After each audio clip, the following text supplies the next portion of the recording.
paying way less while helping other believers afford their medical bills. Take the leap of faith and see why Christians across the nation are better with CHM. Get started by calling 1-833-JOIN-CHM and use promo code WELLNESS for a 50% credit towards your first month. That's 1-833-JOIN-CHM and use promo code WELLNESS. A Montana hiker who became This hour of News Talk STL brought to you by Chris Cooper and Serenity Wealth Management. Business owners, download your free playbook for financial clarity at SerenityWealthBiz.com. That's SerenityWealthBiz.com. When decisions matter most, experience isn't optional. Tim Whitney has spent nearly 24 years serving Jefferson County through the Sheriff's Office. As a former SWAT commander, he has led under pressure, made critical decisions, and understood what it means to be prepared when leadership matters most. Today, as Undersheriff and Chief Financial Officer, Tim helps lead hundreds of employees, manages one of the county's largest budgets, and protects taxpayers with conservative accountability. Tim Whitney brings the kind of real-world executive experience Jefferson County needs in its next county executive. I'm Tim Whitney. Jefferson County isn't just where I've served. It's where my wife and I are raising our family and where we've chosen to build our life. I'm running for county executive because I believe our county's future matters. Together we can support responsible growth, strengthen public safety, protect taxpayers, and preserve the character that makes Jefferson County home. I'd be honored to earn your vote. Paid for by Friends of Tim Whitney, Heather Missy Treasurer. When Donald Trump needs conservative votes to help pass his agenda for Missouri, Representative Tricia Burns never answers the call. Tricia Burns has missed 370 votes. Burns is bucking President Trump's priorities. Burns did not vote to stop DEI initiatives, prevent China from owning Missouri land, defund Planned Parenthood, and Burns did not vote to ban boys from girls' sports. Tricia Burns not showing up for Missouri and President Trump. Instead, Tricia Burns spends her time pulling pranks on the suicide prevention hotline. Yes, you heard that right. Tricia Burns lied to the police and staged a fake suicide emergency. She sent a series of messages to the hotline and said she, quote, had a gun to her head, end quote. When she got caught, she said there'd be no consequences because she's a politician. By August 4th, vote to show Tricia Burns that there are consequences to being bad at your job. Cut the Bullpack paid for and is responsible for the content of this advertising. Not authorized by any candidate or candidate committee. News Talk STL. This hour of the Allman Report brought to you by STL FenceWorks. Celebrating 50 years of industry-leading service for fence, deck, and leisure space solutions. Visit STLFenceWorks.com.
Well, good afternoon, everyone, and happy Thursday to all of you and yours.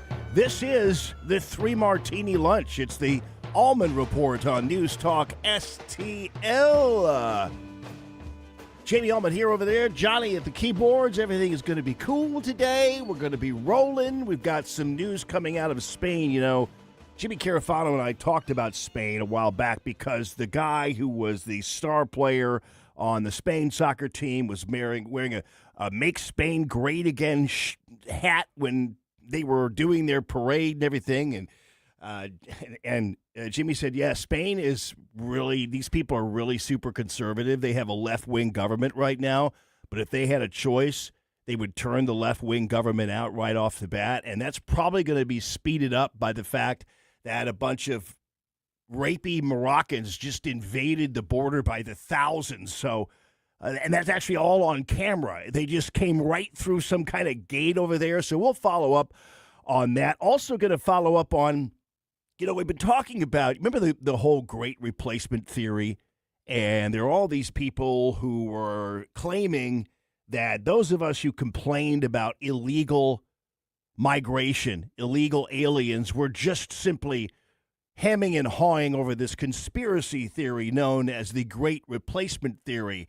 And they were thinking that, Whitey was just afraid that the brown people were going to be replacing him. Well, I got news for you. I said even at the time, I said, no, the replacement theory really is aimed at replacing black people.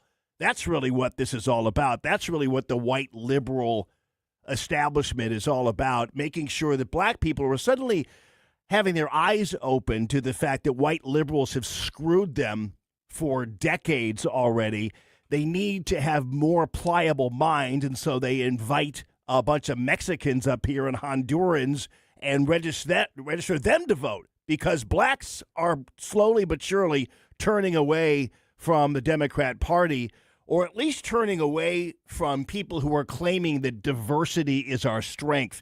And that's happening up in Michigan, where there are plenty of black people, black leaders, who are now saying basically that this El Sayed character, all he talks about is Gaza, never talks about anything about Michigan or anything else. And that really is oftentimes what these Islamist people do.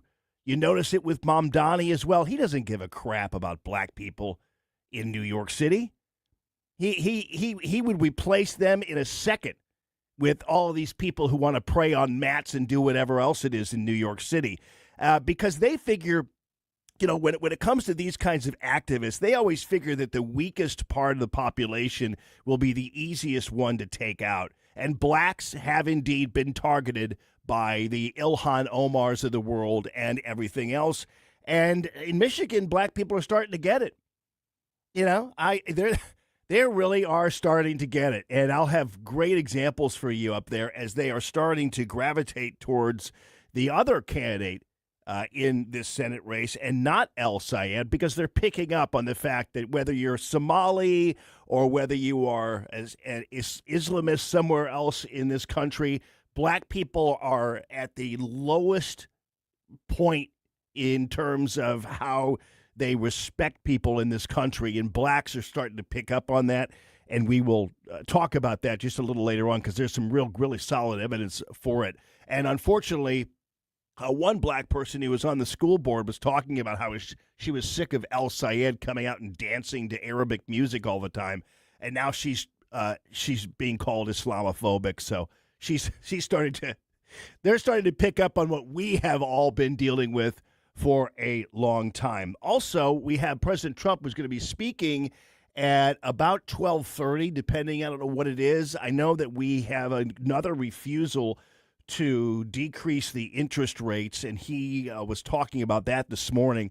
But at 12:30, he will be speaking, and we will take that for you live here on Newstalk STL and the Allman Report. Now, keep in mind, yesterday, in the wake of the Fauci non-testimony, whatever, I was trying to figure out, because I talked about this, because this is somebody who I've been really targeting for a long time, and that is Scarf Lady Dr. Birx. And I have told you for a long, long time that Dr. Birx was just as bad as Fauci, just as underhanded as Fauci, but for some reason she's being left alone.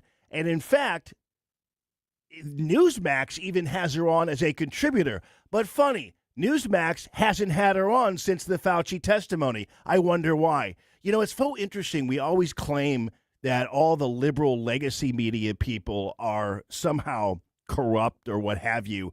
But sometimes conservative media can be that too. Now would be the perfect time to have Dr. Birx on, don't you think? I'm keeping an eye out on the television for Newsmax to have her on about all this, but nonetheless, she's disappeared, and I don't know why. And I don't know why Newsmax isn't kind of insisting she come on and talk about all this, but there's a reason why she's not.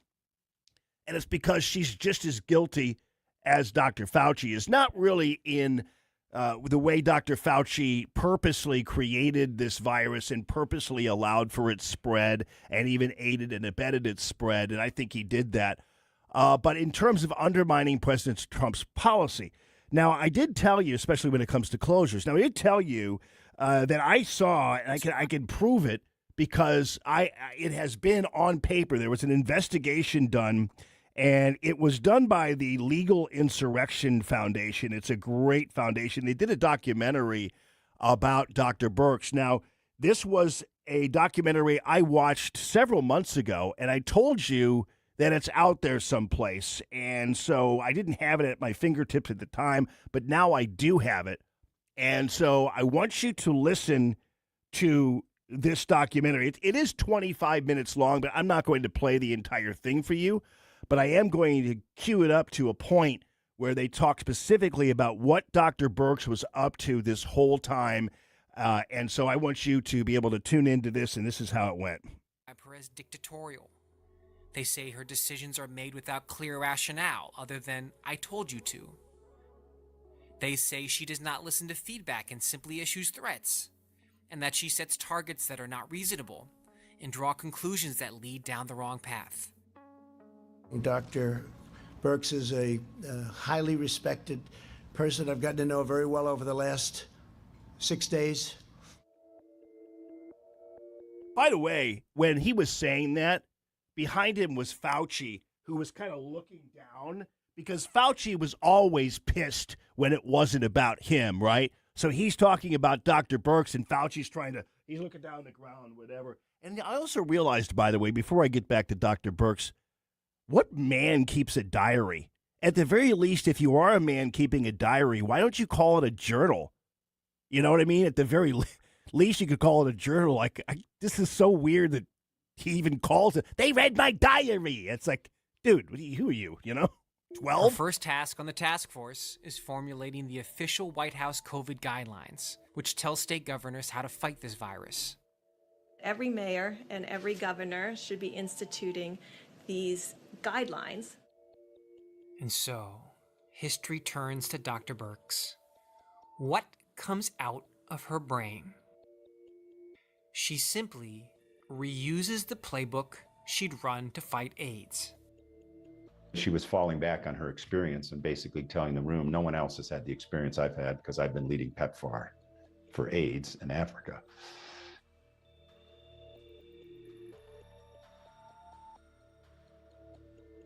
They're just giving So titling first, to these guys. Treat every case as a killer. AIDS has a sky-high fatality rate for anyone who contracts it. Birx assumes it's the same with COVID.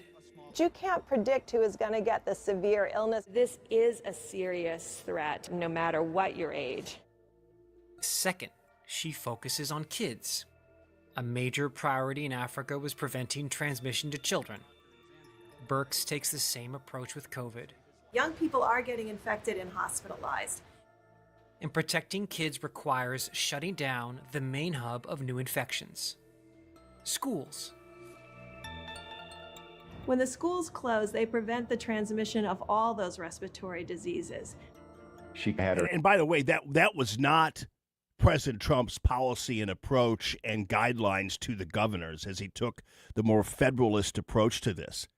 And I've told you many, many times, if you've heard me say this many, many times, Dr. Birx was basically flying around the country talking this way about closing schools. In fact, Dr. Birx is probably the main person responsible for the ruination of education, of lives of young people, of suicides, of loss of scholarships, of loss of sports seasons, everything. Hands on the controls of anything coming out of the CDC. If they gave guidance that said there's a likelihood that schools being open will further spread the virus, well, any superintendent's looking at that and saying, I ain't going to get sued. And of course, that's primarily why a lot of these schools did close, because it was a legal matter. Now that it was on paper that they could spread among young people in schools coming from the CDC, which is another fake-ass bureaucracy, then the lawyers are like, well, then if somebody gets sick or something happens, then we're going to get sued. And so it was just a snowballing thing. Third, get to 0 cases at any cost. You start with that 0, as we did with HIV, 0 new infections, 0 deaths. I think our goal should be 0 hospitalizations and 0 deaths. I don't accept less. I am not a less acceptor. She's evil. And for the life of me, I can't figure out how in the world she is escaping any kind of scrutiny or whatever, and indeed is even given a platform on a conservative station network like Newsmax. It doesn't make any sense to me how she's been able to avoid any kind of scrutiny, as responsible as she is for probably one of, aside from the businesses closing and everything else, one of the most damaging and tragic bad decisions that affected our children. How she is not being held responsible for any of this is beyond me. March of 2020. In March of 2020, all 50 states comply with the COVID's playbook, shutting down society.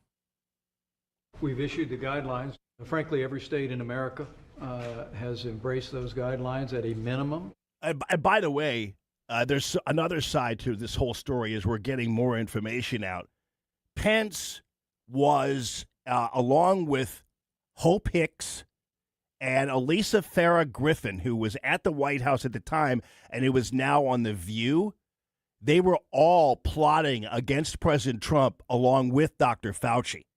That's on the record. They were promoting him.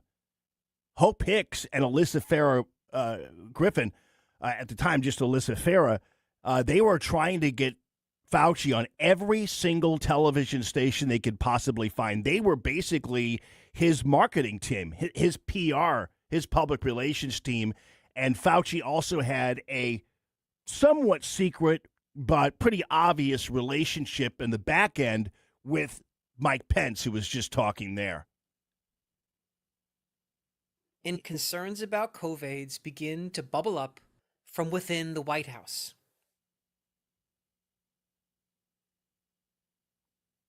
Tyler Goodspeed, and I was acting chair of the President's Council of Economic Advisors. How frequently are you seeing the president? So by summer 2020, I'm probably seeing the president once a week. Are you sitting in meetings of the coronavirus task force? Yes. All of them? Not all of them. But a lot of them? A lot. And we were in a meeting in the Roosevelt Room with Dr. Birx and others. She said, "So how's the economy doing?" To which I said, "Not well." And her reaction was a deep sigh. We're getting, the biggest job loss in U.S. history, increased deaths of despair from 44 million Americans becoming unemployed, and the consequences of lost childhood learning. The president himself starts openly questioning the lockdowns. He tweets, "Liberate Michigan, liberate Minnesota, liberate Virginia." We're not doing any more shutdowns. Yeah, this is the tragic part of all this whole thing, is that this was also at the time when President Trump was still doing these daily briefings and allowing Birx and Fauci to basically commandeer the White House and the policy. And this was all, of course, designed to make sure that President Trump lost the election, to make everybody so miserable and the economy so bad and everybody in such a state of demise that they would need a change. This was all designed to get President Trump out. The purposeful spread of COVID around the world, and indeed even around the United States, with the assistance of the deep state and with Fauci And then also the subsequent reaction, which was to close everything down, make everybody absolutely, totally, and completely miserable, and then also introduce mail-in balloting. This was around the time when they started talking about mail-in balloting, and President Trump was like, I don't know about this. And literally 2 weeks later, there are mail-in ballot boxes all over the place. And so President Trump was here not wanting to do this. But again, this particular documentary, I would like to teach them a little bit about editing, because it's like, okay, you don't have to have 5 seconds in between each thing, okay? Just tighten it up a little bit. But anyway, the documentary is titled "It Wasn't Fauci." How the deep state and Dr. Birx were the ones who really, truly, and I do believe it was Fauci, though, so there's no way I'm going to say it wasn't Fauci. But what they're trying to say is it wasn't only Fauci. We did the shutdown, and now we're doing the opening, and there won't be any more shutdowns. It was clear that the president wanted a broader base of advisors. Well, this is in AIDS and this is in Africa. I became the intermediary that set up a session with Scott and the president. Scott Atlas, do you have any recollection as to where he popped up on your radar? It was when Deb Birx asked me, so who is this guy that they're bringing in from the Hoover Institution? Come on, you can do it.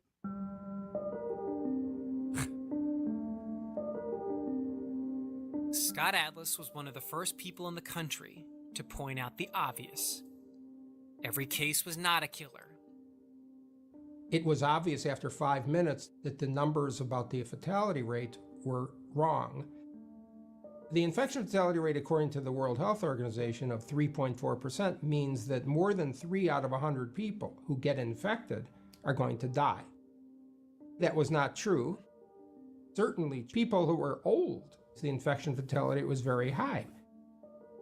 But for people under 70, was something like 0.05%, means that 99.95% of people are going to survive. I started to explain this to my own family, and my sons, who I like to believe are a lot smarter than I am, didn't understand what I was talking about.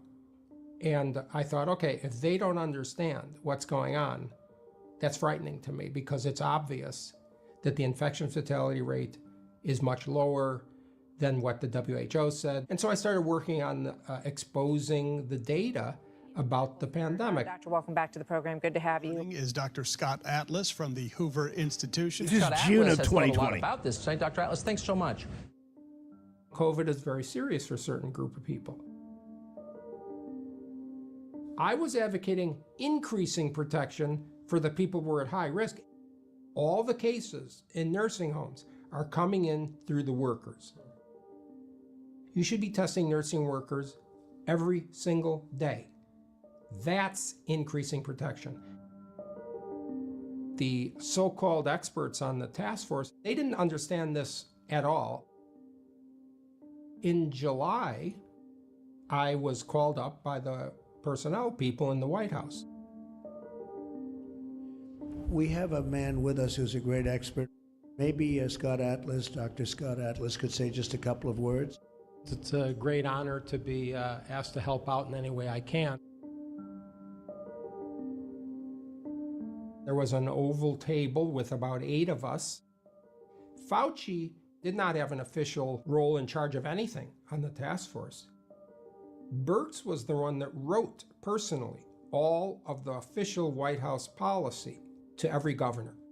She was an AIDS scientist. She somehow made this analogy between the two diseases. On the agenda would be risk to children in schools. Vice President Pence went around and said, so we're all in agreement, right? And so I said, okay, I totally disagree. The risk to children was known to be extremely minuscule, but it was very harmful to close schools. During the spring 2020 school closures alone, 300,000 cases of child abuse They were not noticed because schools are the #1 agency where child abuse is reported.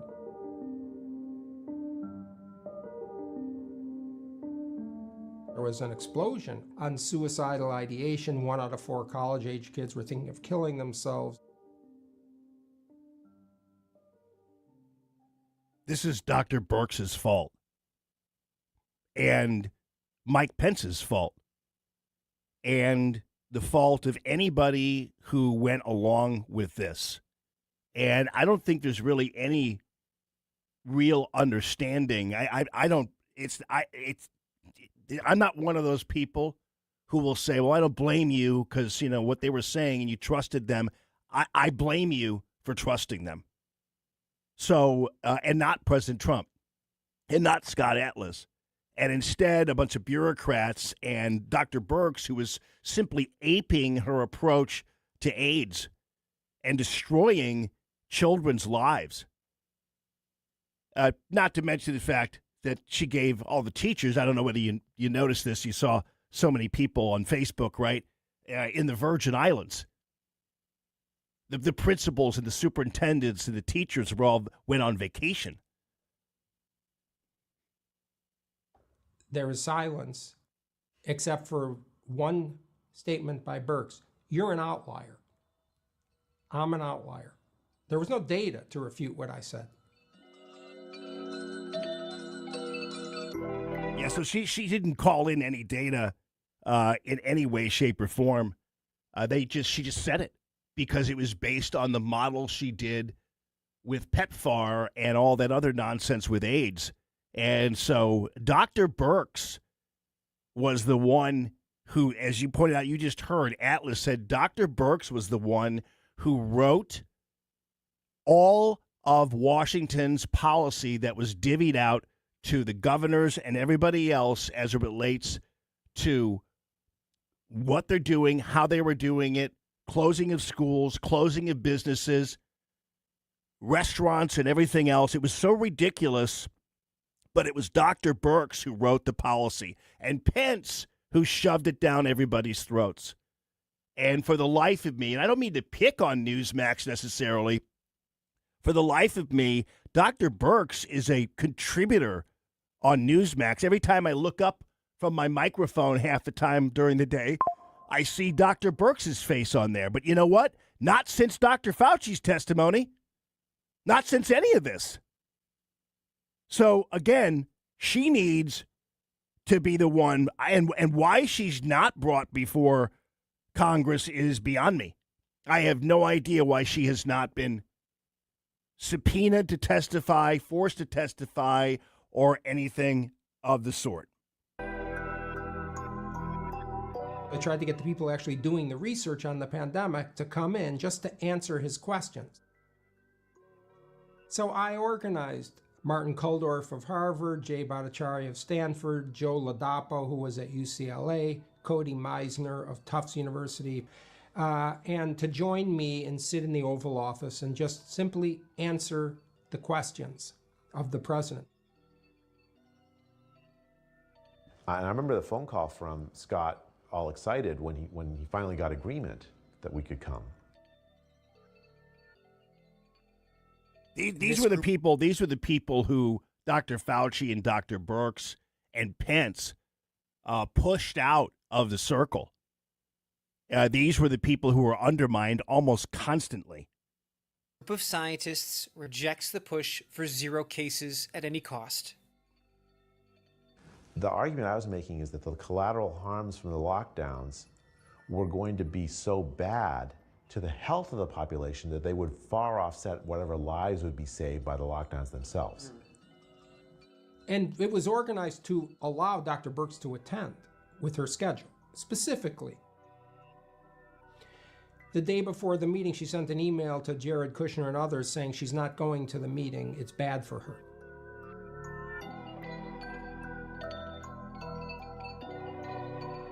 So it's very flabbergasting that somebody would not want to have that conversation.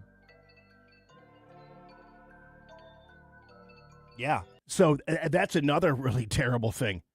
So there's going to be a meeting of people who, in any way, shape, or form, had some kind of of meeting and where they were going to be in some way, shape, or form giving some enlightening information, but she didn't want to go. All right, people, let's go to Newsmax now. Anyway, President Trump is speaking as I promised, and so let's go ahead and take him on the Colortini here. Affairs, Doug Collins, likewise, really doing a good job. 92% approval. That's not bad, Doug. You'll get it up a little bit. Acting Secretary of Labor, Keith Sonderling, and along with President of Werner Enterprises, Nathan Meisker. Thank you very much, Nathan, and representatives from the American Trucking Independent. We're all behind this 100%. I'm behind it 100%. We got to stop it. It's happening every day. You see another story. We're not going to let that happen. That won't happen with our great vets. But above all, thank you to the amazing veterans with us. I mean, they've just been with us from the day they were born, I suspect. They're great patriots, and we love them. And we want to thank UPS, FedEx, and Werner for the job they've done. Thanks as well to the National Commander of AMVETS, Paul Shipley, Chief Operating Officer of the Independence Fund, Doug Ackerman, and the great patriots from the Wounded Warrior Project, American Legion, Blue Star Families, Gary Sinise Foundation, Vietnam Veterans of America, and Paralyzed Veterans of America. We thank you all, and thank you all for being with us. Very special. Thank you, fellas. Thank you, everybody. For many years, American highways and roadways have been terrorized by unqualified illegal aliens dangerously driving big rigs like that. You got to know something to drive. Wow, that sucker is a big one. That's big stuff.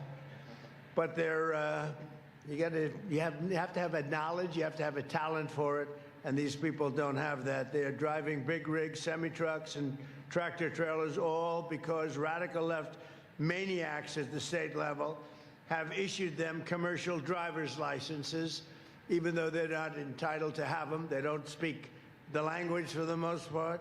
Many of these illegal aliens don't even come close. They don't want to learn the language. They don't care about the language, and they don't speak it.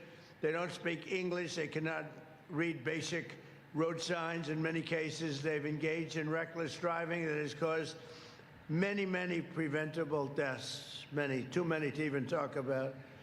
Last August, 3 innocent people were killed in Florida when an illegal alien from India made an unlawful U-turn, blocking all the lanes of the highway and causing a catastrophic crash. It was a disaster. Just a few weeks ago, a Pennsylvania state trooper was killed by an illegal alien from Haiti driving a semi-truck. He was let in by Joe Biden and the open border policy of the Biden administration. By the way, today we have the safest border in the history of our country. By the way, so President Trump was saying, he's calling it freedom haulers. And again, this is a guy who acts fast. We have just discovered this problem with the illegals and the handing out of these CDLs. Trucking companies, I know, were part of this cabal. Otherwise, these people wouldn't have the CDLs and wouldn't be on the road. These trucking companies needed to be held responsible. And so at this point right now, what the Freedom Hauler operation is all about is putting veterans on the highways and behind the wheels of these trucks, and trucking companies like Werner is cooperating in all of this, and some of the other bigger trucking companies, the ones that are hiring the illegal aliens who can't read or speak or don't know anything, are some of the smaller companies. Companies like Werner and others, the larger companies, are not doing that.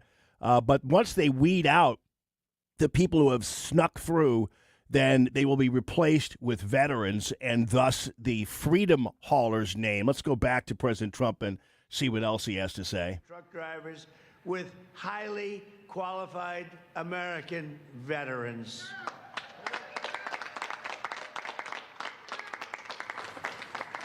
Under our brand new Freedom Haulers, we call it Freedom Haulers initiative, any American who has driven a heavy truck for our military will automatically be eligible for a commercial driver's license. And it's good paying jobs too. Any veteran with a heavy vehicle experience from the military will now be eligible to skip redundant road tests to obtain a commercial driver's licenses. We're going to make it as easy as possible for the veterans. That's badass. Within 2 years following their active duty service. And for the veterans where you have a situation where you have not truck drivers in the military, where you don't have truck drivers, they're going to be given a very quick pass. We're going to teach them. They're going to learn. If they didn't drive a truck in the military, but they're going to learn, and they're going to learn very quickly, and they'll be licensed in a matter of a few weeks. That is awesome. So President Trump basically and his administration removed some 24,000 non-English speaking drivers. And so these veterans who have been truck drivers in the military can automatically become truck drivers in America to make up for whatever these 24,000 truckers aren't doing anymore, because they're not on the roads anymore. And, once again, it's President Trump who is taking action. Golly, it's so nice not to have to wait for 4 years or 3 years for our leaders to actually grasp something and take action and fix the problem. And President Trump is doing that. God bless him. God bless our veterans. And may God bless, ladies and gentlemen, our freedom haulers. This is the Allman Report on News Talk STL. Jamie Allman here, 3 Martini Lunch marching on. Got to take a break, and we will be back. It's Common Sense Radio. Love and happiness.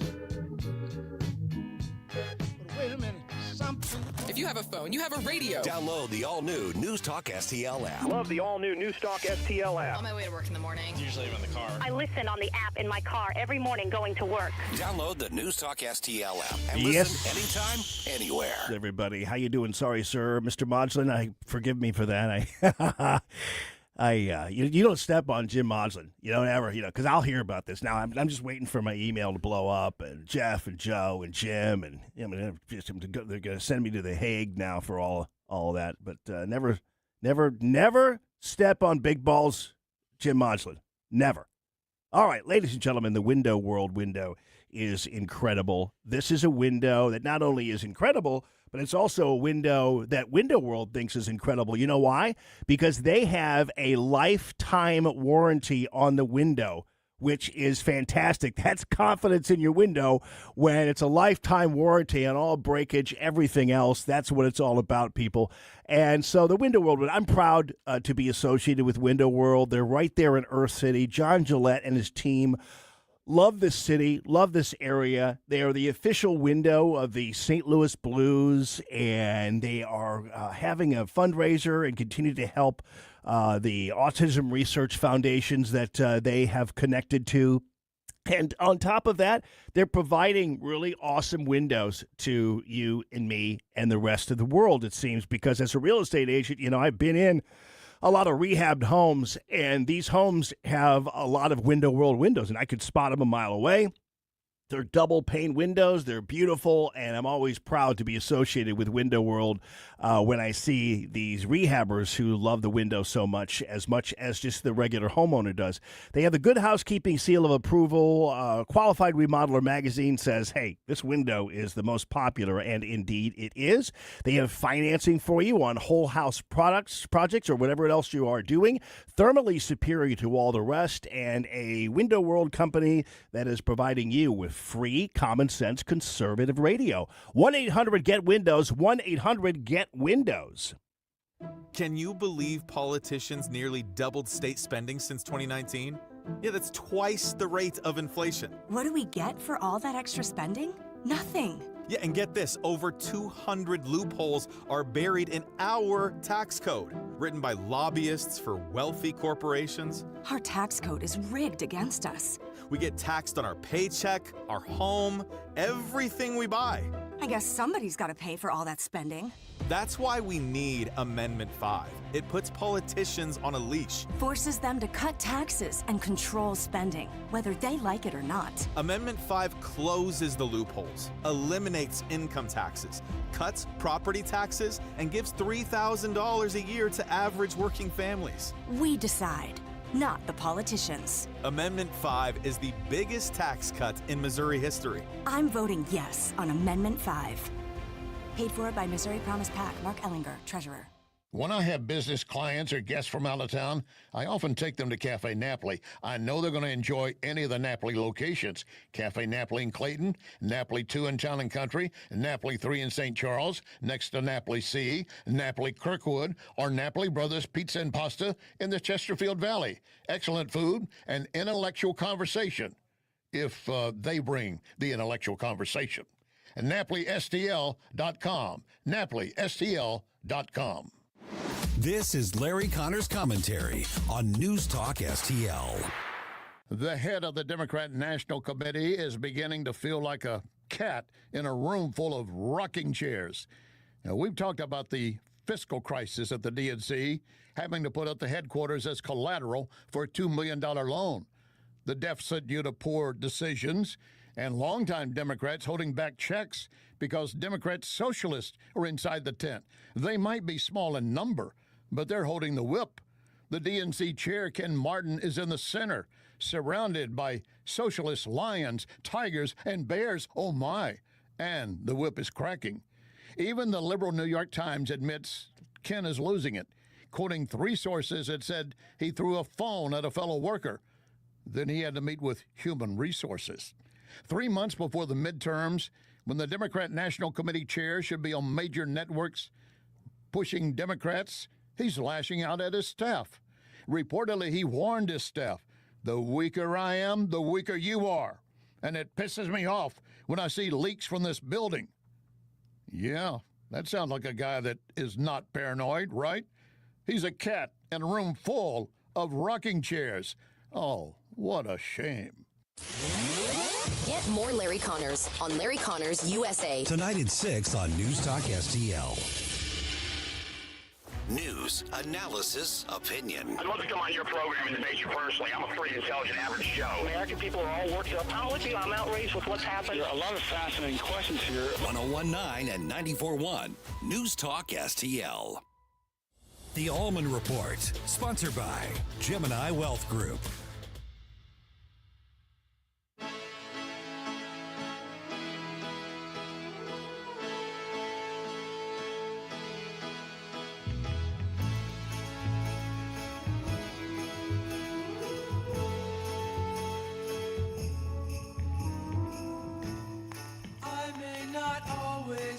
Good afternoon, everyone, and happy 3 martini lunch to all of you and yours. This is Common Sense Radio. Also, Jamie Allman here with you, Johnny over there, and T.M. Harper says, I heard today on the Vic show that you outed yourself as the pickle man of Highway 270. If so, this is awesome. Yeah, this was back in, I believe, almost like 2015, 2016, somewhere in that category. And this is weird. So I have some T-shirts, and I still have them, by the way. I still have a couple of these Resist We Munch T-shirts. And it was kind of making fun of Al Sharpton because Sharpton was always so mealy-mouthed and, you know, and he had one soundbite where it was like, resist we much, you know, that one. And you could probably find it on the internet somewhere. So we made these T-shirts that were like, resist we munch. And like a pickle on it, and, you know, this thing. So one time, it got the wise idea to, I don't know why, but it put the pickle jar on the, I guess you'd call it the northbound exit at 270 and right at the West County Shopping Mall. So you'll see a pickle jar there. And that pickle jar, that's not the same pickle jar that was there from the beginning, but every once in a while it disappears. I think maybe the streets guys or whatever take it because it's a distraction or whatever, don't want it to break or what have you. And so somebody then puts the pickle jar back up there onto the exit ramp. And so that is at one point, Yeah, TM, I saw it. I think the Post did an article about it or something on on there. And I did it with Mama Kay and she was a listener to the show. And I did it so we kind of made it a thing. And but yeah, I saw that the Post did one. I didn't know if somebody in the news did it, but it's about time. I mean, hell, that's like 10 years after the pickle jar was first there. So, there's a pickle jar group, really, Julie? Oh my Lord! How is there a pickle jar Facebook group and I'm not in it? How is that going on there? And maybe these people just don't know it. But yeah, that thing's been up there for a long, long time, and it's all based on "Resist, We Munch" and Al Sharpton in that T-shirt. And I actually have a couple of those T-shirts still hanging around someplace. So I'll have to wear one on the air or something at some point. But that is, the creator always gets left. Yeah, I know. I don't want any. I mean, I don't need any credit for it or whatever because it's, kind of a convoluted story as it is. But still, it's there, and people continually kind of put it back up there if it disappears. And I think sometimes the people who are doing the highways and everything are the ones who handle that. So we'll see. All right, you guys, coming up, I'm gonna have to take a break here because I really blew through a few breaks. But as I told you, the black people in America are finally learning about the Great Replacement theory and finally learning that they are the ones who are more likely to be the targets for replacement than white people.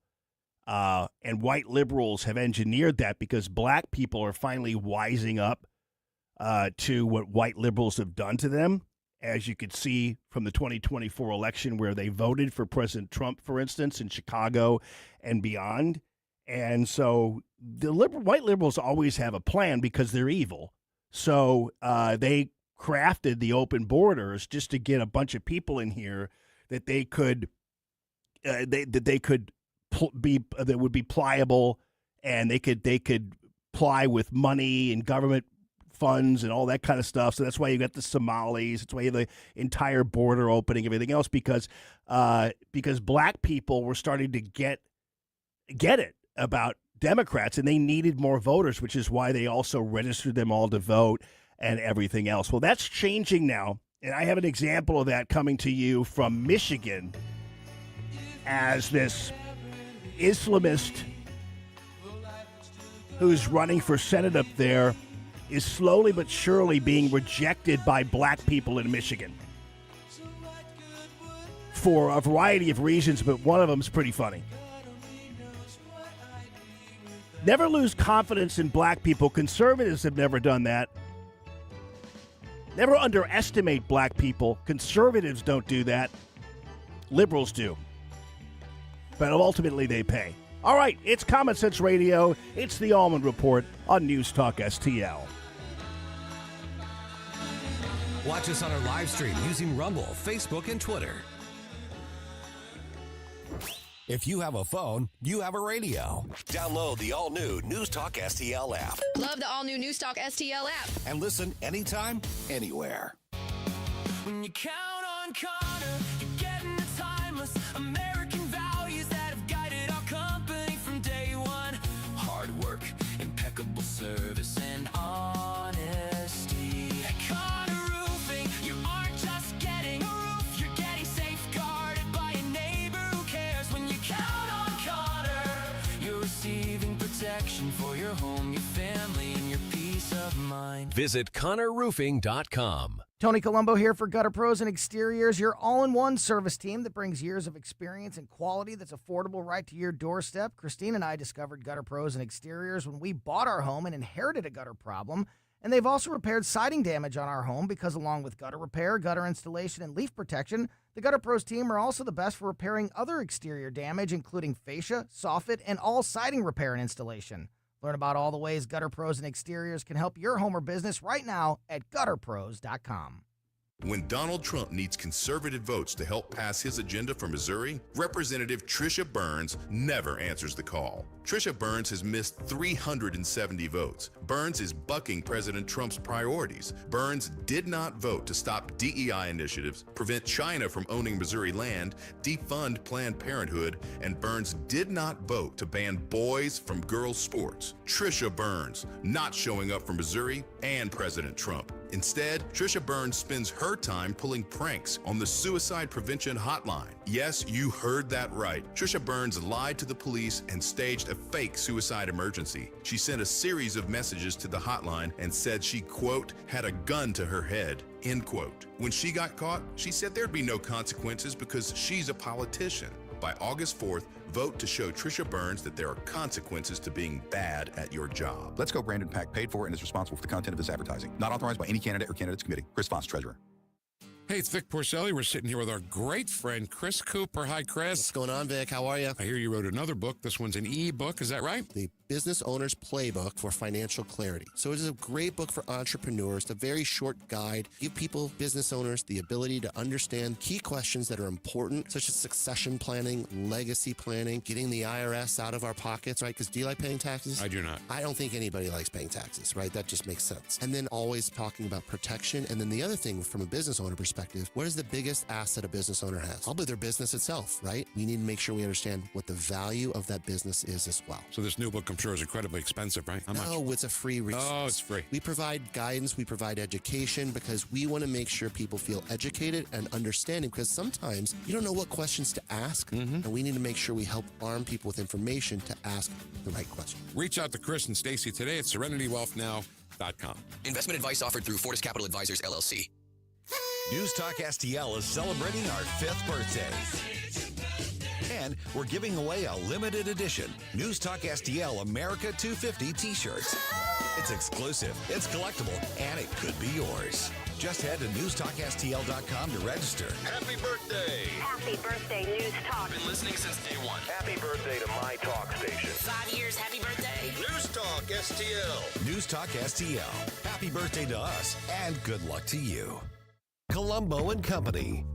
Anthony Fauci pleads the fifth 111 times in front of the Senate, and we're mere days away from the August primaries. We'll discuss it all and more Thursday. Plus, Virginia Cruda and Dr. Randy Tobler.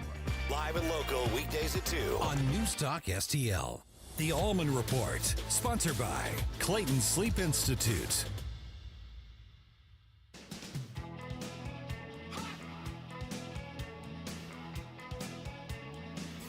Afternoon, everyone. This is Common Sense Radio. It's the Allman Report on News Talk STL. Yeah, Phil reminds me that actually it goes back further than that because I think the whole that T-shirt thing was 2012 and 2013, not 2015, 2016. But all this stuff seems so far away anyway that I get the dates wrong. But yeah, it was those shirts are all circa 2012. So that was a heck of a long time ago.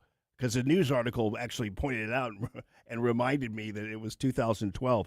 So, yeah, and Mama Kay, I don't know where she ever got to, but that was fun, and I think she and I kind of handled that together. Hey, by the way, as I talk to you about what the left does and how they plot, they're doing the same thing in Europe, and Spain in particular. Jim Carafano says most of the people in Spain are conservative and are finally on to the left-wing government in Spain. And so if there was a vote held today, Jim Carafano said the left-wing government would be out. So guess what the left-wing government did? Hey, can you get my computer on there? It opened up the border. And now there are tens of thousands of Moroccans who are coming across the border, jumping the fence, going right into Spain. You don't think that's on purpose? It's kind of a condensation of basically what happened here, but more of a trickle, even though obviously 10,000 a day wasn't necessarily a trickle, but you never saw it on TV the way we're watching this. But this is absolutely on purpose as it relates to the Spain government that knows that its people are tiring of it, so it needs to get the new voters in. That's what this is all about. And so it's totally organized by the Spanish government. They'll be voting the next election, I guarantee you. All right, coming up, blacks are finally learning they are the targets of the grand replacement theory. Coming up. Travis Wilson here, State Representative of District 106 in St. Charles, Missouri's first state capital. As a 31-year resident of St. Charles County, I know the issues that are important to our residents, such as protecting women's sports, stopping harmful procedures on minors, and fighting the woke agenda. As your representative, I know what it takes to bring new opportunities to our community to ensure our children have a brighter future. It's been the honor of a lifetime for my family and me to represent you, and I humbly ask for your vote again on August 4th. Paid for by Wilson for St. Charles. Merle Schneider, Treasurer. Hey, it's Chris Arps. Becky and I recently discovered a restaurant that's quickly become one of our go-to restaurants, Timothy's in Creve Coeur. Led by executive chef Will Mabry, Timothy serves contemporary American cuisine with a touch of Southern charm. Dishes like pastrami, smoked lamb, and shrimp and grits. My wife absolutely loved the lobster pot pie, and everything we've tried has been incredible. Amazing house-made desserts and over 500 wines to choose from. Enjoy dinner 7 nights a week, plus lunch, brunch, and private events. Timothy's in Creve Coeur at 12710 Olive Boulevard or online at timothysstl.com. JC's Wayback Machine. Saturday is the 45th anniversary of the debut of MTV. We'll reminisce with VJ Kennedy. And this week in 1994, it was the first in a series of outdoor concerts at Busch Stadium, and you'll hear the only known recording of the first 2 songs that night with Billy Joel and Elton John. All brought to you by the Weber Automotive Group. It's JC's Wayback Machine. Every Saturday night, 6 to 9. On News Talk STL. The Laborers International Union of North America, Local 110, was formed in 1933 and from the beginning has strived for progress and the well-being of others. The laborers of Local 110 are hardworking men and women who take pride in their great work. They are the fastest-growing union of construction workers and one of the most effective unions representing plants and quarries. Laborers Local 110 has the best medical benefits, pension, education, and heavy construction training in the market. Visit lu110.com and start your future today. KLGY HD3 Clayton, K270BW Bellefonte, KNBS Bowling Green. This is News Talk STL at 1019, 94.1, and always streaming at newstalkstl.com. News this hour at Town Hall. I'm Bob Agnew in Washington. President Trump at the White House this hour touting his new program to replace illegal truck drivers with U.S. veterans. Last year alone, illegal aliens with commercial driver's licenses caused at least 30 deaths and many, many very seriously injured. As president, I made it our official policy to enforce English language requirements for truck drivers and support American truckers on American roadways. The president lamenting the recent trend of allowing illegals to drive long-haul trucks, pushing legal U.S. truck drivers out of the market and making the roads less safe. The Federal Reserve Board Chairman Kevin Warsh yesterday said the markets are responding to real-time economic data, and the Fed shift from providing clues about its next moves may be helping to keep the markets in check. Market participants are learning to play the ball, not the referee. And market prices will continue to respond in the direction and magnitude they see fit. This is, in my view, a change for the better, and we're just getting started. The Federal Reserve held its benchmark interest rate steady on Wednesday, but did leave the door open to raising rates in the future if inflation should remain elevated. On Wall Street right now, it's the Dow up 519 points, and NASDAQ up 639. The economy showed some steady growth at the same time in the second quarter. Business activity held up, with investment excluding housing rising at an 8.4% annual rate, down from 10.6% in the first quarter, but still strong. The report credits a surge in investment tied to artificial intelligence, reflecting how private sector capital is clustering around new technology and productivity opportunities. The GDP headline number was pulled downward by imports, which rose at an 11.5% pace. The government noted that shipments of computer chips and other products used to support artificial intelligence investment contributed to that increase. That is Bernie Bennett. This is townhall.com. Diabetes, high blood pressure, anxiety meds, everyone's on them. If you're a 50-year-old male, maybe a bit porky, and you may even have type 2 diabetes, $1 million of term insurance may only cost you about $200 a month. Call Term Provider. Speak with Big Lou at 800-555-2085. Big Lou will find a term life policy for you even if you have type 2 diabetes, are overweight, or have high blood pressure. Term Provider has helped thousands of people like you who think they can't afford term life insurance. To buy $1 million of affordable term life for you, all you need to do is call Big Lou at 800-555-2085. Lou will make sure the scales are tipped in your favor. Call 800-555-2085. Big Lou will answer your call and work to fit you into a term life policy that you can afford. Remember, Big Lou's like you. He's on meds too. Call 800-555-2085. This hour of News Talk STL brought to you by Window World of St. Louis. For replacement windows, doors, and siding, call 800-GET-WINDOWS. That's 800-GET-WINDOWS. From the News Talk STL Weather Center. Well, the humidity's still down, but we're seeing an increase in cloudiness today with a high temperature of about 87 degrees. Not a bad summer day and should be rain-free, but becoming cloudy. Then overnight lows near 70 tonight. The humidity going up tomorrow, but more importantly, especially by the time we get into the afternoon and evening, there's a pretty good chance for showers and thunderstorms. There will be a few showers around early in the day, but we could see some strong storms tomorrow afternoon and tomorrow evening, so remain weather aware. In the First Alert Weather Center, I'm KMOV meteorologist Kent Earhart. The radical left let crime and drugs pour into our nation, and they let biological men into girls' sports. But here in Missouri, if there's a problem, we fix it. That's why Ann Wagner's fixing the mess the radical left made and delivering for us. Wagner voted to ban biological men from competing in girls' sports. And she voted to fund the police and provide more resources for Border Patrol agents, keeping our families, communities, and children safe. And Ann Wagner didn't stop there. In Congress, Wagner passed the largest working-class tax cut in American history, kept big government out of our business, protected our way of life, and ensured our communities remain safe.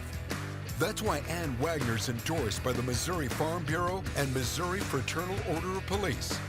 Vote Ann Wagner for Congress on August 4th. I'm Ann Wagner, and I approve this message. Paid for by Ann Wagner for Congress. What makes Stifel different? Financial advisors come first, with the independence to do what's right for clients and the support to build lasting success. That's why Stifel was named #1 overall in employee advisor satisfaction among investment firms by J.D. Power. Stifel, where success meets success. For J.D. Power 2026 award information, visit jdpower.com/awards. Tired of being the main course at your own backyard barbecue? Meet the Mosquito SWAT Team, a locally owned, family-run business right here in St. Louis. Every member is a licensed technician who custom mixes your treatment on-site built for you and your family. Unlike the other guys, we don't show up with one pre-mixed option. We have over 15 options, including bee and pollinator-friendly choices, and we never lock you into a contract. Start and stop whenever you're ready. Take back your backyard.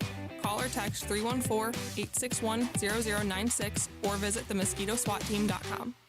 1019 and 94.1 News Talk STL. Live and local. Listen to what those local folks are telling you. News Talk STL.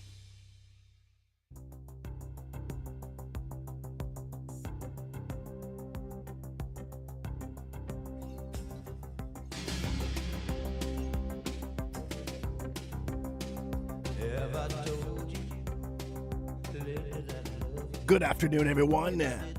And happy 3 martini lunch to all of you in Common Sense Radio.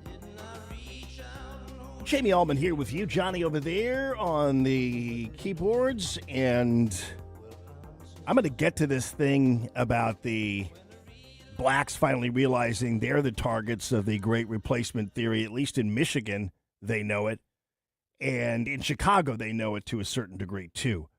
But before I get to that, I think this is really great icing on the cake. I miss Tulsi Gabbard. I think she's great.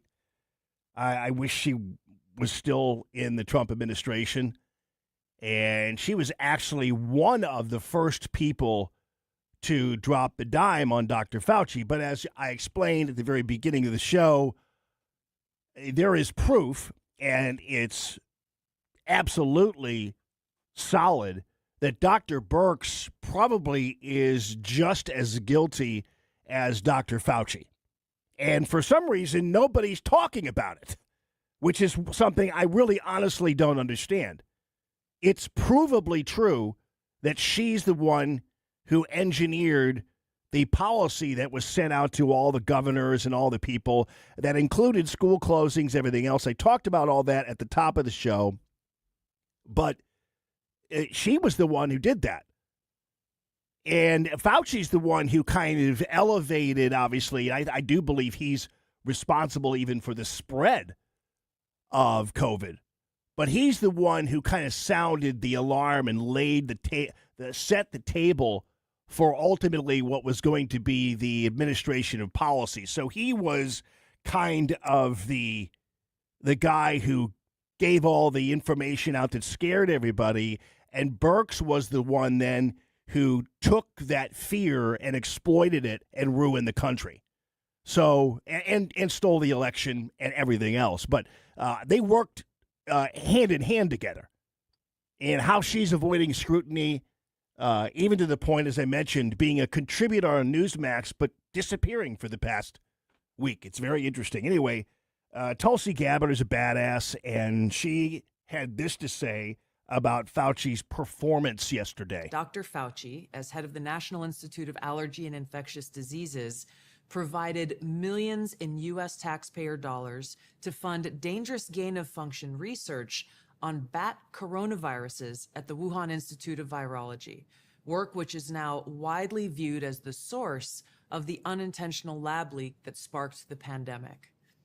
Now, in support of President Trump's maximum transparency mandate, today, on my final day as Director of National Intelligence... And by the way, this was her final day, I'm sorry. But for all intents and purposes, I thought she was gone already because I hadn't seen her. I don't know. She says the release was unintentional. I'm not quite sure that anybody really knows that. So I don't know what proof they have that it was unintentional. I'm not really doubting Tulsi here, but I think just kind of casually saying it was unintentional might be jumping the gun a little bit on it. But yeah, I'm releasing never-before-seen communications and documents that expose exactly how Fauci worked with politicized career leadership in the intelligence community to suppress the truth about his actions, the virus's lab leak origins, and his role in directing U.S. funding for this dangerous research that caused immeasurable harm and countless lost lives. Now, these documents expose Fauci's direct role in influencing and manipulating IC assessments on COVID-19 and how Fauci lied to Congress in 2024 when, under oath, he denied knowledge of or participation in discussions with intelligence officials about viral research. We also received testimony from multiple intelligence community whistleblowers who reported retaliation for challenging the intelligence community's manipulation of intelligence on the virus's origins, once again revealing a clear pattern of suppressing dissent, silencing critics, and burying the truth. Dr. Fauci's close relationships with the intelligence community enabled him to assume three key roles that shield him from scrutiny. First, Dr. Fauci funded dangerous gain-of-function coronavirus research linked to Big Pharma and their pursuit of universal vaccines worth trillions of dollars. Second, Dr. Fauci was the behind-the-scenes advisor who, alongside his hand-picked so-called experts, pushed the intelligence community to endorse a natural animal origin to hide his dangerous gain-of-function research that he funded using taxpayer dollars, all of this in a deliberate attempt to cover up the truth and shift the blame and attention away from Fauci's own actions. Third, Dr. Fauci became the nation's pandemic pundit, and he publicly pushed lies, disinformation, and censorship using every platform available. Now, according to hundreds of reviewed emails, which are included in this release, the intelligence community almost always incorporated Fauci's recommendations.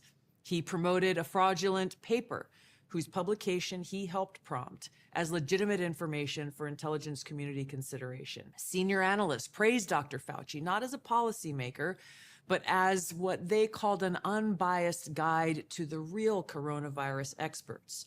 So, by the way, this is super important because this was all done on purpose. This was all deliberate and all planned, probably from the minute President Trump took office or the minute he was elected to office. So while ultimately it was exposed that the FBI was spying on him, that they tried to kind of ruin him and not get him elected, once he was elected, they needed to come up with something that essentially was a coup, but it really was not an active coup.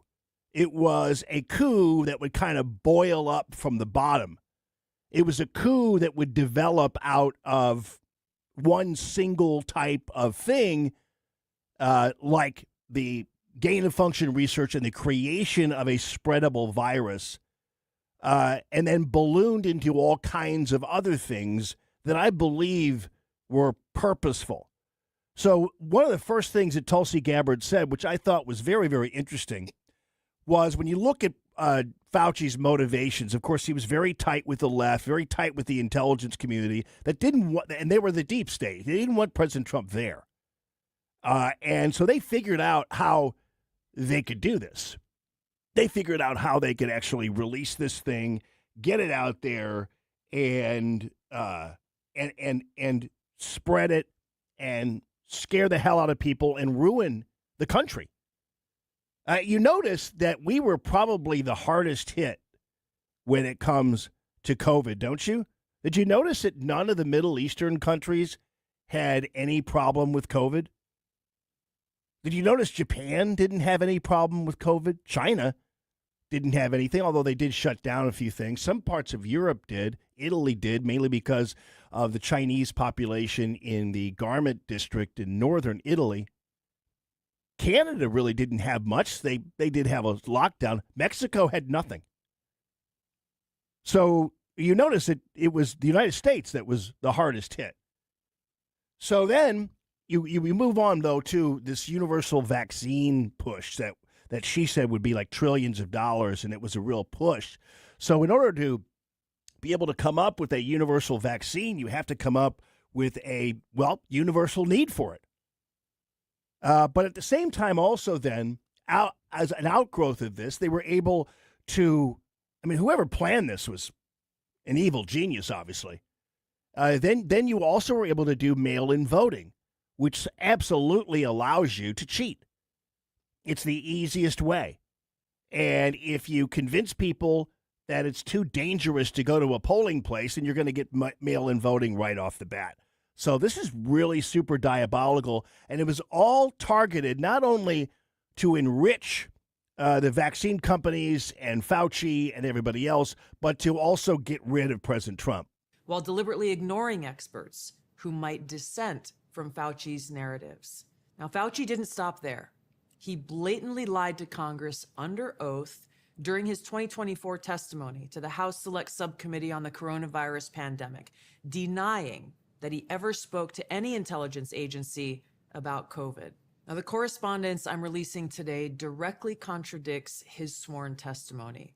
Now, we received statements from multiple whistleblowers revealing that the intelligence analysts who dared to challenge Dr. Fauci's COVID origin conclusions faced threats of retaliation, marginalization, and many suffered career setbacks. For example, a contractor was terminated just days after coming forward to ODNI as a whistleblower. Another example, those who advocated for the lab leak hypothesis or expressed dissenting views were reminded by their managers that leadership would determine which analysts would be promoted and which would not.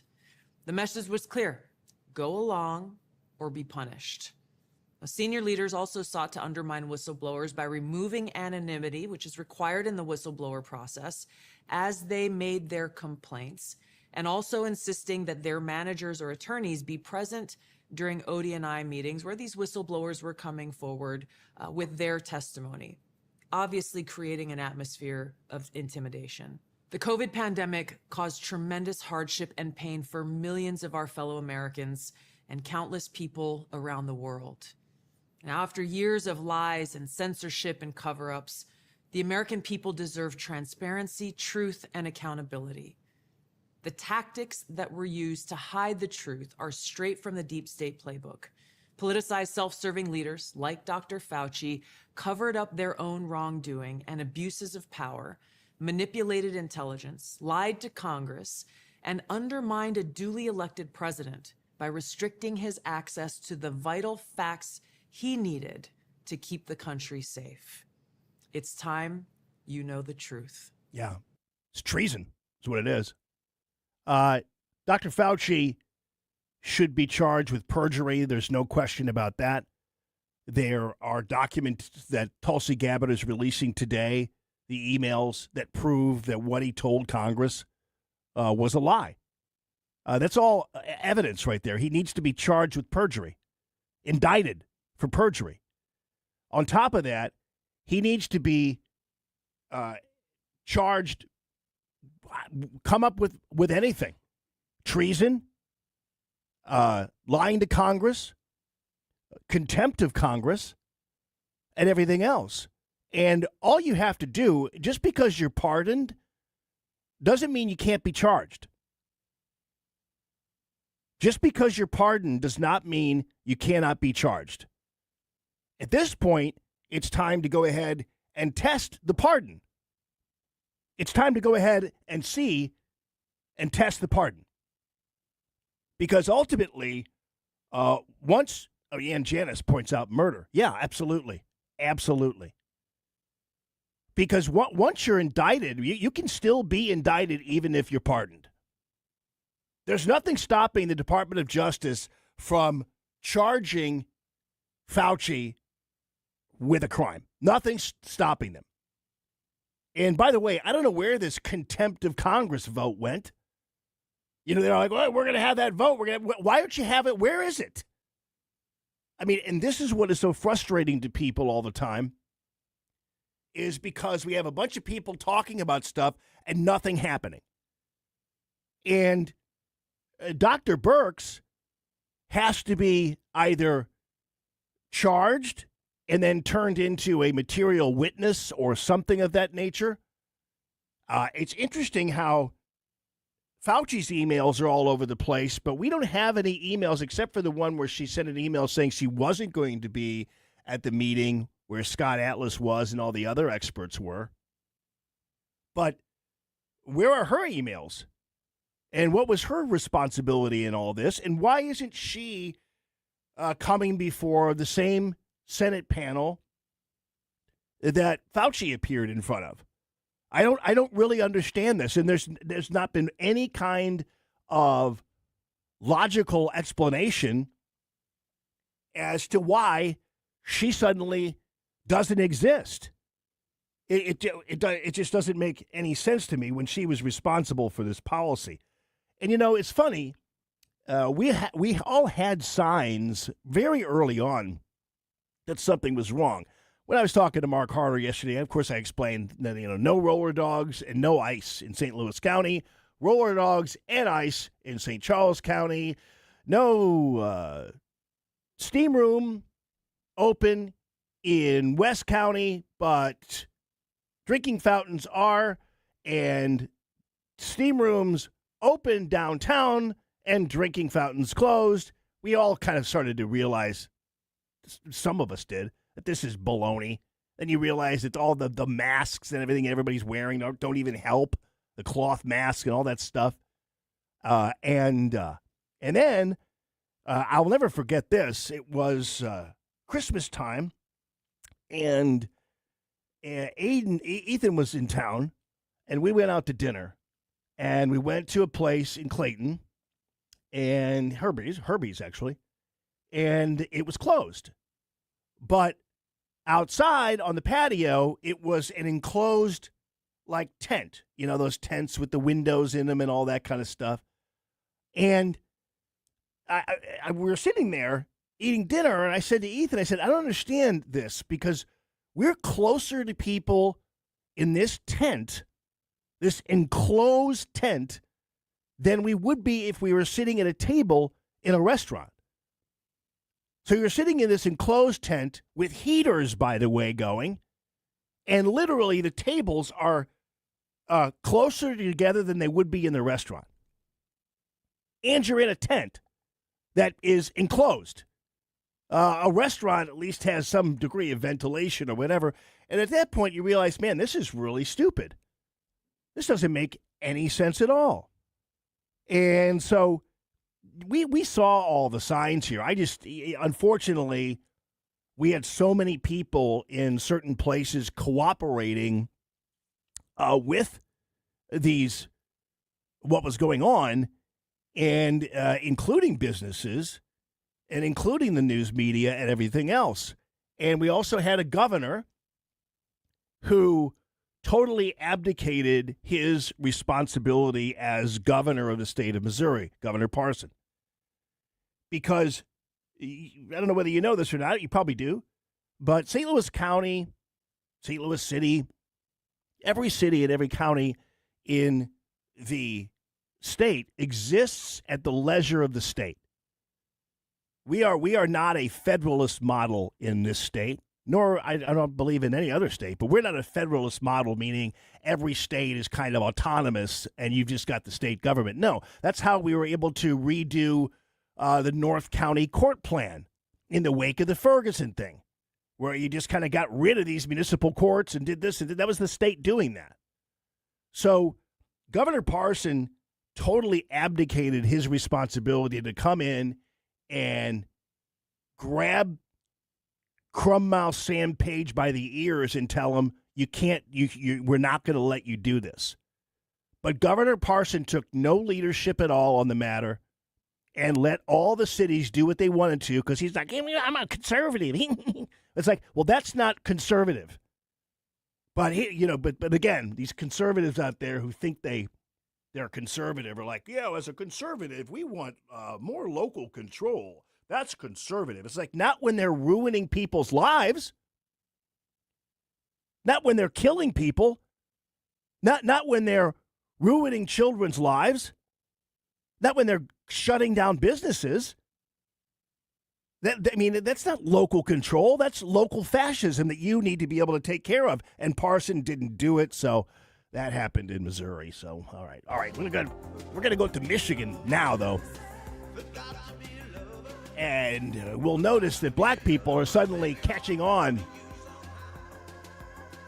to all the Islamists who are running for office around the country. They'll find out soon enough about Mamdani, but yeah, like the Jews are. But they'll get it soon enough. It's Common Sense Radio. It's the 3 Martini Lunch. It's the Allman Report on News Talk STL. What happens next? The U.S. strikes in retaliation. Happens right here. These are evil, sick people, and we have to rid that cancer. Iran will not have nuclear weapons. 101.9 and 94.1. St. Louis is #1 for conservative talk. News Talk STL. Ladies and gentlemen, Gulf Shores Restaurant and Grill and Harry Parker, a longtime supporter of the free Common Sense Radio and a longtime supporter of our veterans and law enforcement and beyond. Harry's been a friend of mine since the very, very early days of the Allman brand of Common Sense Radio. Love this guy. And Gulf Shores Restaurant and Grill, just beyond compare as it relates to Nolan's cuisine. The recipes from Harry Parker's family brought right here to St. Louis. Gulf Shores Restaurant and Grill.com. Always go to the original location right there in Creve Coeur. He's got one in St. Peters in Illinois, too, though.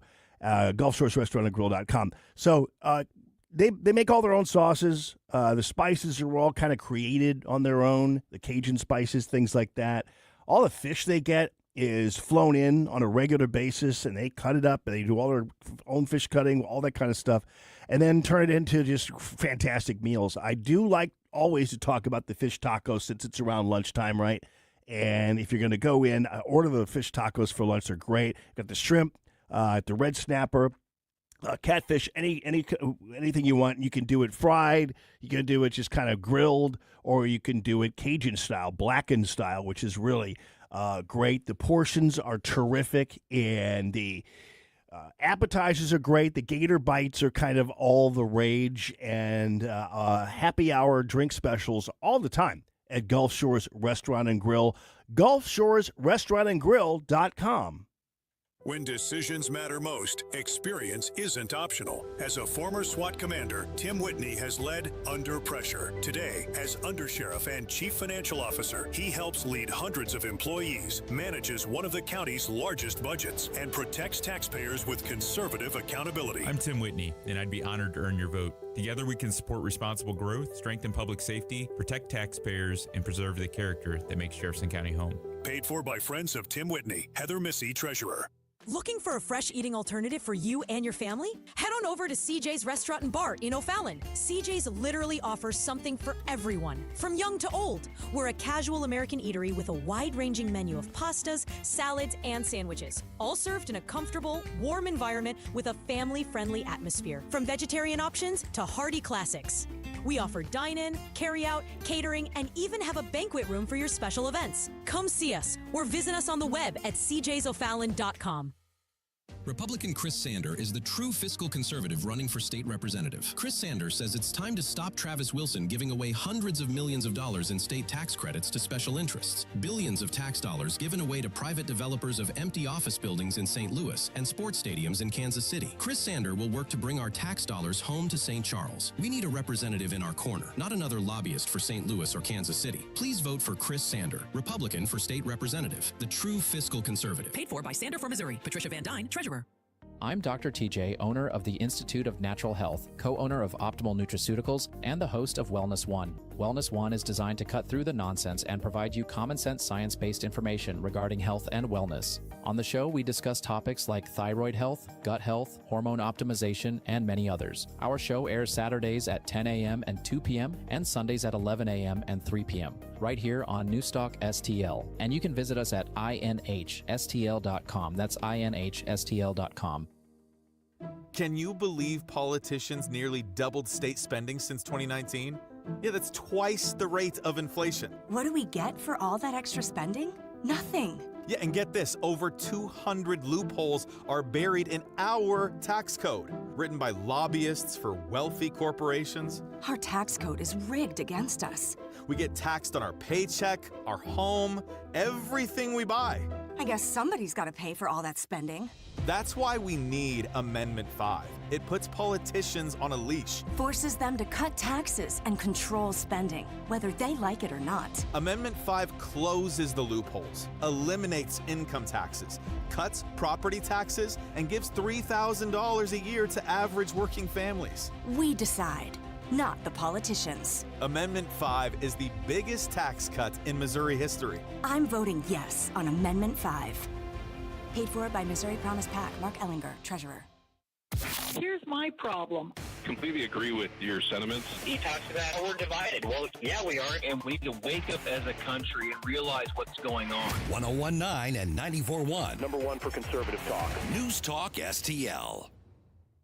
The Allman Report, sponsored by Window World, 800 Get Windows.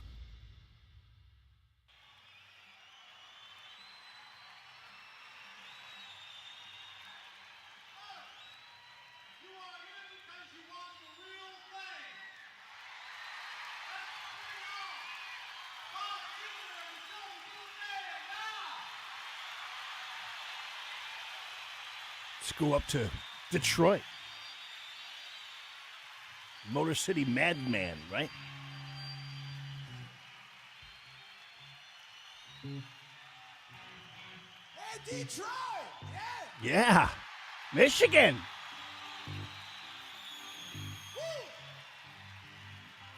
Never could figure out whether or not there's a real city called Nutbush, but if there isn't, there should be.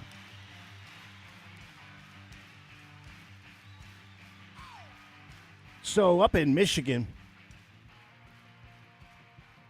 they've got a big Senate race going on, and you can keep that sound up. That's all good. Yeah. Thank you, Johnny. There's a big Senate race going on. Abdul El Sayed and Haley Stevens. Well, I mean, I was asking if there's Nutbush City, and Bob Seger's just giving me directions in his song. Highway 19. Okay. Get up there. So anyway, we've got this El Sayad guy who is big fans and big buddies with Ilhan Omar and Hassan Piker, and basically the Hamas caucus that is developing in this particular country. And, Melissa, thank you. Tina Turner was born in Nutbush, Tennessee. Okay, so maybe it's Tennessee. I got you.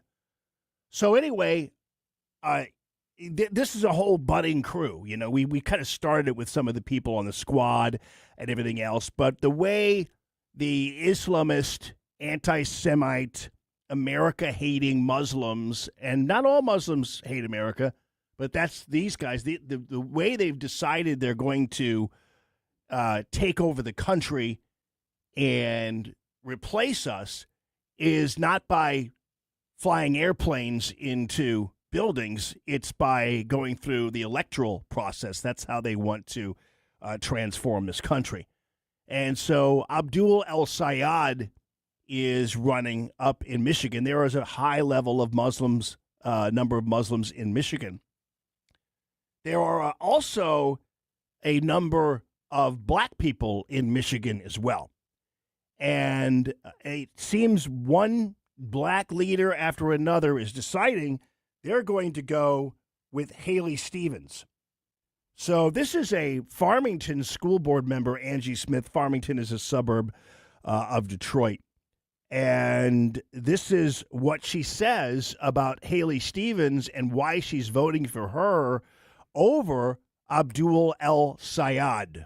Oh, yeah. So we're here with Angie Smith, and you're from Farmington. Hi, I'm Angie Smith. I'm from Farmington Public Schools. Top vote getter for Farmington Public School Board. Been on the board 11 years. I am supporting Haley Stevens because she's that candidate. We need someone that can represent all of us, not just one race, but all races. Haley has done great work in Farmington and in Farmington Hills. She knows what she's doing. Mm-hmm. And anytime you can go to a Democratic convention and be booed and walk from behind a podium and stand there while you're being booed and things thrown at you, that's our person. So let's vote August 4th for Haley Stevens. Thank you. Thank you. When you say, not just for one, what do you mean by that? Well, you feel the other candidate is... The other candidate seems to be he doesn't work a room. You have to know how to work the room. Don't come out speaking only Arabic. Don't come out with your Arabic music on. Represent everyone. My DNA is my DNI. Well, my DI. I'm the mother of a lesbian. I'm Puerto Rican and Cherokee with a grandfather that was a white man from Ireland. Represent us all. Don't just represent one ethnicity and one race. Yeah, and that's what they do. You notice Ilhan Omar constantly talks about Somalia and the importance of Somalia to her, even if she's a sitting U.S. congressperson. Mamdani is many of these Muslim elected officials are what would be called ethnocentric. They believe that they are superior, not only over white people, but especially over black people, who they have identified as kind of the lowest rung of society, mainly because white liberals have made sure of that. And so that's really the goal. And the great replacement theory, really, in the end, is really targeting black people, not white people. And black people are starting to pick up on that. So black people looking at some dude marching out to Arabic music and all that other nonsense and speaking Arabic, you're not speaking to them. You're not talking to them. And they pick up on that. And so that's the one mistake it's not really a mistake, it's on purpose, but they can't hide it, unfortunately, is that it's always all about them and their Muslim religion. It's always about them and their ethnicity. It's always about them and how special they are and how exotic they are and how they have built America and all this other nonsense. And that's part of the big lie that the white liberal wing of our country has pursued, and that is diversity is our strength. And that's a lie. It's not. And it's used to not really replace people, because diversity is only diversity when everybody is part of the equation. Diversity is not diversity when white people are not included and when black people are not included. So in the guise of diversity, we've let all these individuals in who ultimately want to just simply take over everything, and we've seen it. Not only that woman, who has a mixture, by the way, she's also Puerto Rican and everything else, and has a white dad, and she's a black person, whatever. There's a Detroit reverend who is picking Haley Stevens because basically El Sayad, every time he talks about something, every time he speaks about something, it's always about Gaza. So this is what the Detroit pastor has to say. He said, and he's leader of the Detroit NAACP, and he's endorsing Haley Stevens over Abdul El Sayad. He says many people are concerned about El Sayad's support for uncommitted in 2024, and many people believe that he was a big part of that. So in terms of, so what he's pointing out is that for all of their talk about diversity as our strength and everything else, when it came to voting for and supporting a black candidate, people like Abdul El Sayad were not there. They were not there. So that's something that black people remember.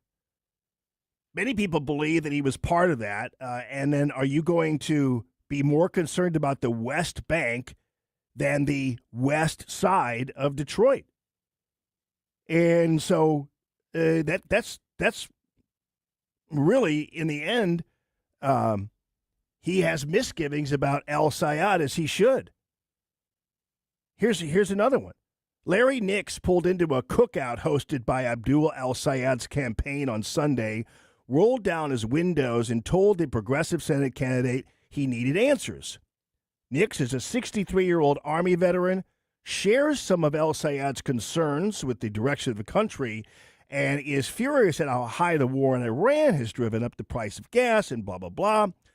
But El Sayad's more moderate opponent, Haley Stevens, has come to Nix's house during previous congressional campaigns.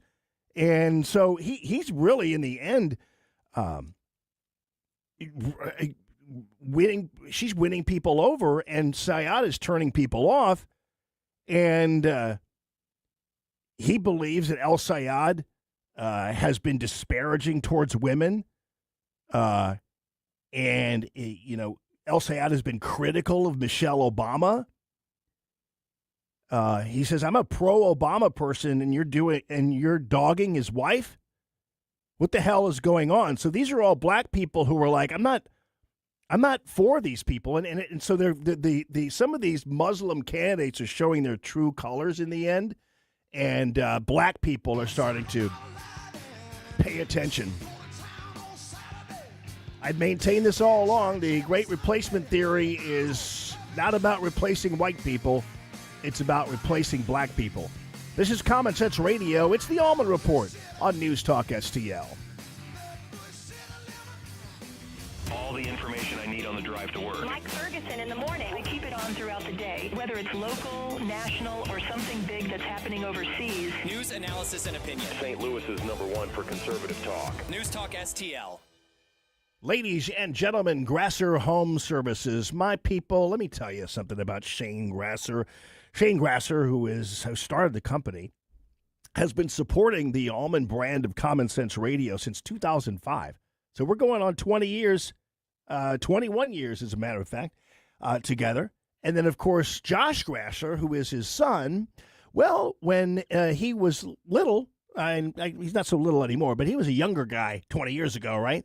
maybe even a teenager, but now he is partner with his dad in making Grasser Home Services just absolutely the best. So under Josh's dual leadership, they introduced plumbing.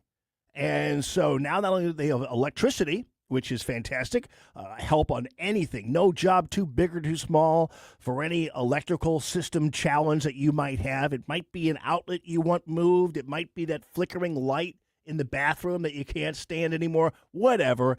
They can do whatever you need. Rewiring a home, maybe even installing the electrical wiring for a new addition.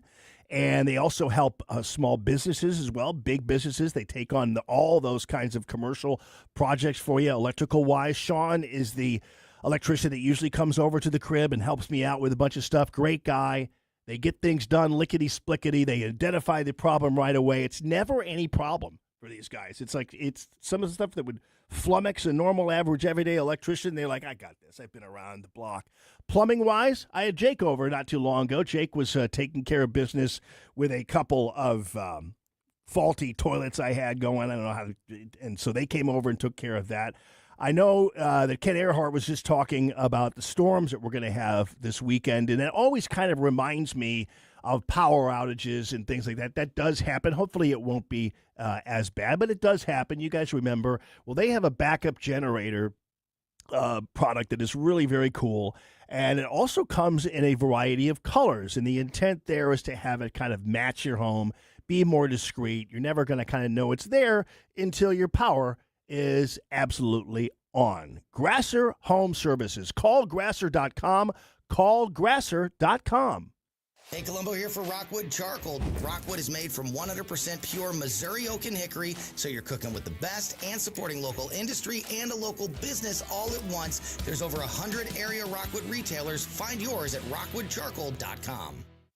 Have you heard those ads claiming Amendment 4 stops conservative amendments? That's not true. It actually stops a couple big cities from pushing radical ideas into our Constitution. Remember 2024? Only 8 out of 114 counties voted to allow transgender surgeries on children. That's terrifying. We can't let just a handful of counties rule the whole state. Exactly. Amendment 4 requires broad statewide support and keeps foreign money out of our elections. Vote yes on 4 this August 4th. Paid for by Freedom Principle MO, Missouri First PAC. Kate Sickles, Treasurer. 42% of Missouri fourth graders can barely read. 42%. It's the worst result in 20 years.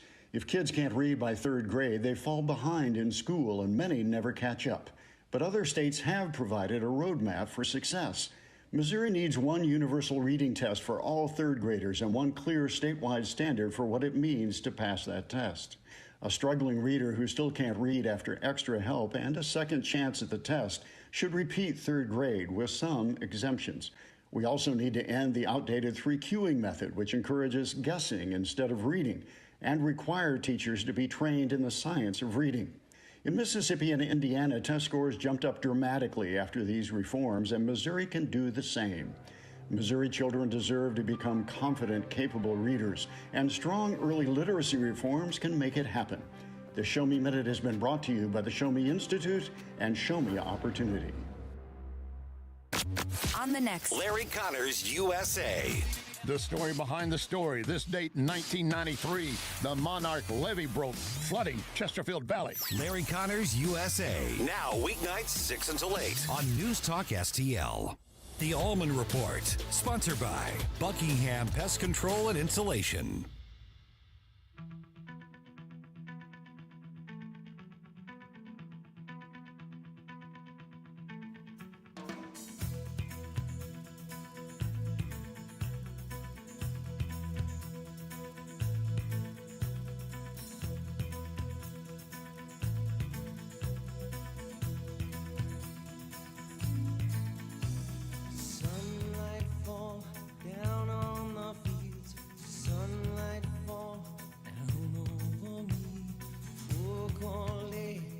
Good afternoon, everyone. It's Common Sense Radio, and we were supposed to have Brenda Talon on to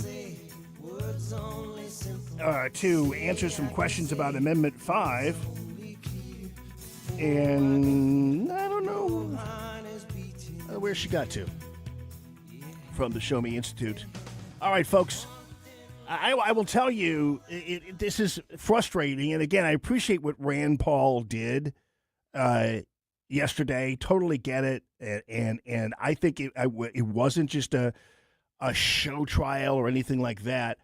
But I'm seeing a headline now that says Rand Paul is threatening to hold Fauci in contempt.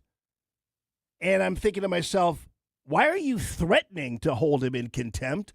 Why are you not pursuing holding him in contempt? What is taking so long here? Like, what is going on here? As I said yesterday, we're talking about 111 charges related to contempt. Every time he pleaded the fifth, that was a contempt of Congress. So, I have no idea what's taking Rand Paul so long here. Thankfully, we have a situation where we've got the AG of Florida deciding he's going to pursue charges. Why isn't every AG in this country filing or at least investigating Fauci for what he did to those individual states? We did it for the election, the 2020 election, as we prosecuted or pursued lawsuits and everything else. We did that together, Texas famously, when it came to Pennsylvania. Not quite sure why all the states aren't doing this, and it's just Florida pursuing charges against Fauci. Every single state ought to be doing that. At least every single red state should be doing it. All right, Brenda Talent from the Show Me Institute. I know you guys are just kind of involved in a flurry of all kinds of ads and comments about Amendment 5 and everything else. I said very cleanly and clearly a while back that I think some of the ads I'm hearing, they're talking about, well, it's going to cost seniors more for their doctor's appointments. I'm like, well, I'm not responsible for keeping the doctor's appointments for seniors at a manageable cost. That's not my job. And it just revealed that the income tax is just that. It's a redistribution scheme where they're taking money from our paychecks and presumably so everybody doesn't have to pay so much for everything because they're talking about the sales tax, everything else. So Brenda Talent has some answers and frequently asked questions. Brenda Talent, first of all, welcome to the show. Thanks for having me, Jamie. Yeah. So, okay, the first one is this idea somehow that passage of Amendment 5 will automatically result in a flurry of an increase in sales taxes. Well, Jamie, let me just preface all this by saying the Show Me Institute's not running any ads. There are a bunch of different organizations out there doing that. We've done the research, we've done the analysis, and on our website, we do have answers to frequently asked questions. So let me tell you right off the bat, the amendment does not do anything to sales tax. What it does is it does give our legislature authority, if it passes, to really look at modernizing our tax system. What it does require, and the one thing it does require, is it says that if it passes, our legislators do need to establish revenue triggers, like if the revenue of the state grows by a certain amount, then we will reduce our income tax rate by a certain amount. Now, right now, our state income tax can go down to 4.5%. But after that, it stops. So the amendment was saying, no, you got to continue doing that. You set some rates and you set the decline in the income tax rate, and we try to get to zero. But all of these ads you hear about, it's going to cost you this. No, we need legislative action that needs to go through the regular legislative process before there can be any change in any sales tax. Okay, yeah, I mean, that's what I figured, that it would have to go through certain levels, I would imagine. And Dave's pointing out, those ads you talk about are aired on your station. Yeah, welcome to capitalism, Dave. Good eye and good ear. Hey, so what about this idea somehow that sales tax will increase, for instance, on a home? I thought that Governor Kehoe automatically carved out certain exceptions as it relates to things that could go up in cost, correct? He sure did. He said real estate and agriculture, and I want to say medical or health care were ones that he talked about. And there are also limitations on what any state can do that has been imposed by our federal government about the kinds of things that could be subject to taxation. Yeah. So obviously we couldn't tax those things. And you know, when we talk about modernizing the sales tax, Jamie, and you and I have discussed this before, you know, our sales tax system was developed back when people were buying goods. You know, you go to the store, you buy something, you pay sales tax on it. Our economy has changed. We flipped the economy so that most of our transactions are service related. And the easy one to think about, again, we've talked about it before, are digital sales. So if I buy a book on Barnes & Noble online, a digital book, I don't pay sales tax. I walk into the Barnes & Noble store and buy a book, I will pay a sales tax. And you know, we should have a discussion about whether that's right or not, or whether we should level the playing field. Well, wait a minute, because when I order from Amazon, I'm paying sales tax on goods from Amazon. Yes, but you're getting what's called tangible personal property. If you ordered something digital, oh, okay. Like, again, if you go on your Kindle, if you've got a Kindle and you order a book, you don't.